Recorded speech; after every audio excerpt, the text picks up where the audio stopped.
Vamos a hablar ahora de la deuda externa. Ustedes saben, hoy se vence el plazo para el pago de $30.200.000 correspondientes a los bonos Global 2012.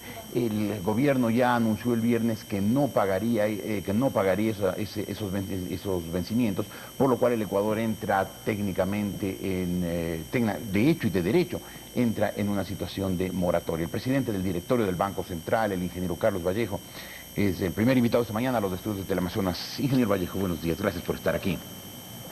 Ingeniero Vallejo, ¿esta es una decisión política porque esto le da más votos al gobierno, aunque le cause consecuencias graves al Ecuador, o es una decisión técnica? Buenos días, ingeniero. Es política, pero no por las razones que usted argumenta, no es por votos. Y es necesaria, no es ni buena ni mala, es necesaria.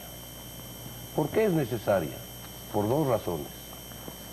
La primera porque, a pesar de que, como usted dijo hace un momento, no es que no haya para pagar, sí hay, pero se viene una crisis, no provocada por el Ecuador, provocada por el país en donde tienen los bonos, los tenedores de los bonos. Provocada por los Estados Unidos. Provocada por los Estados Unidos. Allí se genera la crisis, una gravísima crisis en los Estados Unidos, que el modelo de libre mercado está quebrando allí y en todo el mundo. Eso lo han dicho desde 1929 y siguen como Johnny Walker tan campante. Pero como Johnny Walker, pero véale cómo está quebrado, véale lo que le está pasando. Miles de millones de dólares inyectando a la economía para tratar de salvar.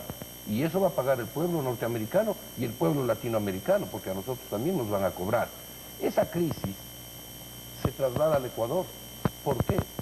Porque cayó el precio del petróleo, porque van a caer las exportaciones de bienes primarios como camarón, como cacao, como flores, como brócoli, etcétera, etcétera. Y eso genera una crisis financiera en el país, tanto en el sector público como en el sector privado. Si hay para pagar, desde ese punto de vista no se debe pagar, y esa es la decisión que ha tomado el señor presidente, porque necesitará esos recursos para los próximos días, meses y años mientras dure esa crisis.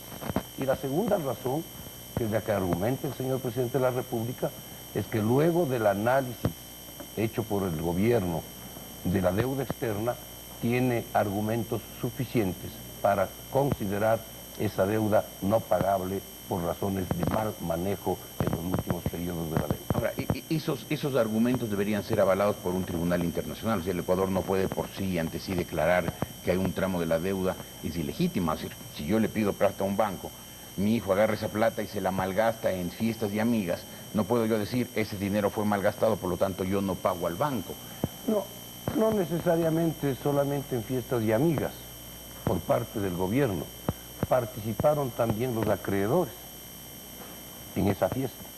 Y me refiero no exactamente a los bonos, pero a otras deudas, en las que nos prestaban plata para hacer estudios, y el 80% se gastaba en técnicos internacionales de los organismos que nos prestaban. Pero eso recibía y aceptaba el Ecuador. Y de acuerdo a una teoría centenaria, la teoría de la continuidad de los estados, una teoría jurídica internacionalmente aceptada y no objetada, pues lo que hace un gobierno, las deudas que contrae un gobierno las tiene que pagar el siguiente y no puede repudiarlas. Pero con ese argumento, si hay un dictador criminal, como estaba gobernando, tendríamos que seguir siendo criminales, y no es así.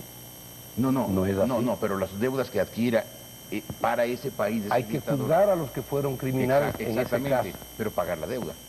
Yo estoy hablando de eso, de la deuda. En el caso de la deuda, el presidente considera, y por eso dice, asumo la responsabilidad, considera que hay tramos de la deuda que no deben pagarse porque fueron inmoralmente contratados. Pero ese es un problema del Ecuador, no de los acreedores aquí en el Es que en algunos casos los acreedores participaron. Por ejemplo, en el caso de los tenedores de los bonos. Participaron beneficiándose cuando hicieron los cambios de los bonos Brady a los bonos Global. Lo cual fue un proceso internacional, porque los bonos Brady no fueron inventados y creados para el Ecuador, sino para una serie de países. De ninguna manera inventados. Y el único país que repudia eso es el Ecuador, el resto sigue honrando sus deudas. No se crea, no es solo el Ecuador. Yo creo que hay muchos países que tienen el mismo criterio de soberanía y no lo dicen algunos por miedo. Hay algunos gobiernos que están perdiendo el miedo. ¿Como cuáles? Como el del Ecuador, por ejemplo, y como otros países. Mire, ¿por qué se le juzga solo al Ecuador? ¿Por qué no se juzga a todos los países por igual? Aunque me cambie de tema, que ¿por qué el Ecuador va a tener relaciones con Irán? Eso nadie lo sabe, eso es un misterio. El misterio. ¿Y por qué no es misterio que Colombia tenga embajada? ¿Y no son hermanos legítimos de los Estados Unidos? ¿Y por qué tiene Chile? ¿Y por qué tiene Argentina? ¿Y por qué tiene Brasil? ¿Y por qué tiene Uruguay? ¿Y Costa Rica? ¿Y todo Centroamérica? ¿Y México? ¿Y no se vende productos de Irán en los Estados Unidos? ¿Por qué solo...? Pistachos y alfombras. Pero se vende. Y bien que me pregunta pistachos y alfombras, mire el complejo, no suyo. Yo leí en algún periódico que decía, ¿qué vamos a importar? Complejo de importadores. ¿Qué vamos a exportar? Es la pregunta, no ¿qué vamos a importar? Solo son 80 millones y Estados Unidos 320. ¿Y quién dice que estamos reemplazando? Estamos sumando.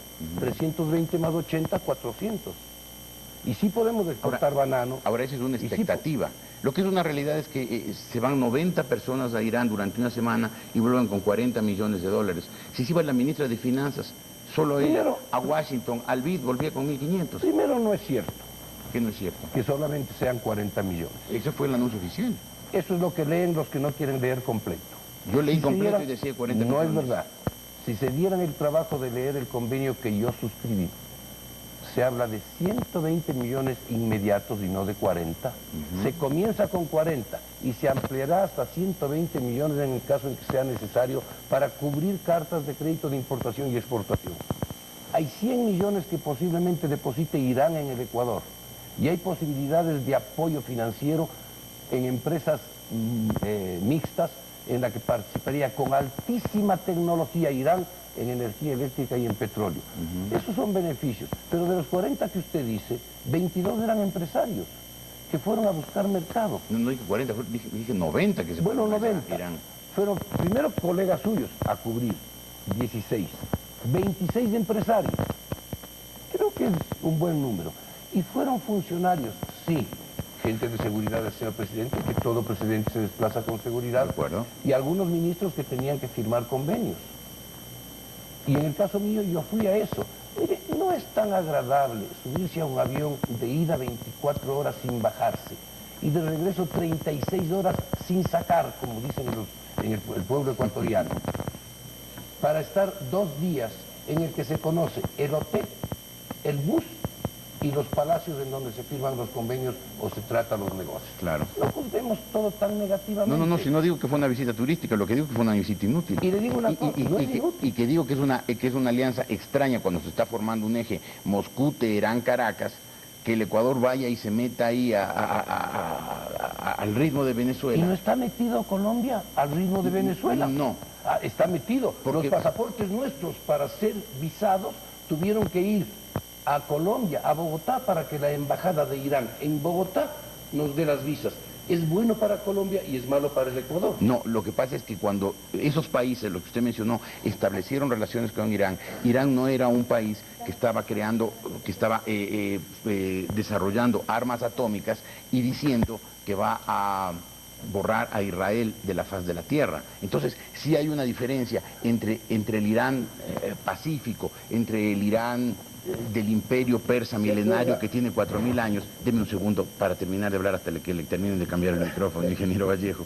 Y otra cosa es firmar con este Irán, el Irán de los ayatolás, que es un Irán agresivo, que es un Irán belicista, que es un Irán que amenaza con destruir a sus países vecinos. Ahora está con el micrófono bien, mi ingeniero, adelante. O sea que lo que dije antes no se escuchó, pero no, sí, bueno. se escuchó perfectamente. Entonces, lo que pasa es que tenía un poquito de lluvia y entonces queremos que lo oiga nítidamente para que no haya ninguna distorsión. Los persas, con esa inteligencia milenaria, que ya calculaban cálculo infinitesimal cuando nosotros todavía sumábamos con nuditos.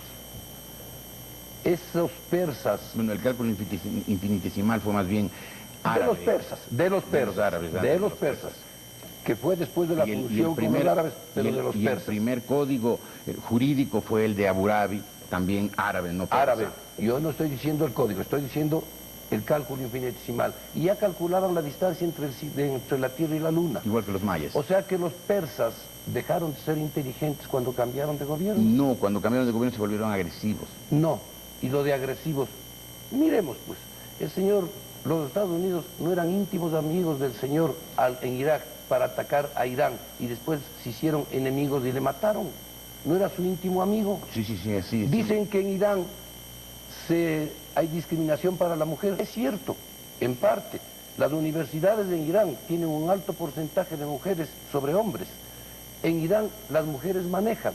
En Arabia Saudita, que son amigos de los Estados Unidos, ahí no se ve. La mujer ni siquiera puede manejar vehículos. No defiendo, pero eso sí no es bueno. No, ¿quién ha dicho eso? No, defiende eso Arabia sí es bueno. Saudita. Nadie Al toca, contrario. ¿no es cierto? Eso les parece... Bueno, a mí me parece bien que Si no usted manejen. leyera mis artículos en la revista Dainer, se enteraría de las cosas que he dicho sobre Sí leo, desde y hace me agrada años leerlo. esto. Pero yo lo que estoy sosteniendo es que ¿por qué no Irán desde el punto de vista comercial? Si todos los demás países lo tienen, ¿por qué no buscar mercados? No hablan de la globalización El y problema cuando es este gobierno busca precisamente ahora y formando eje político. una ampliación de mercados, entonces es malo.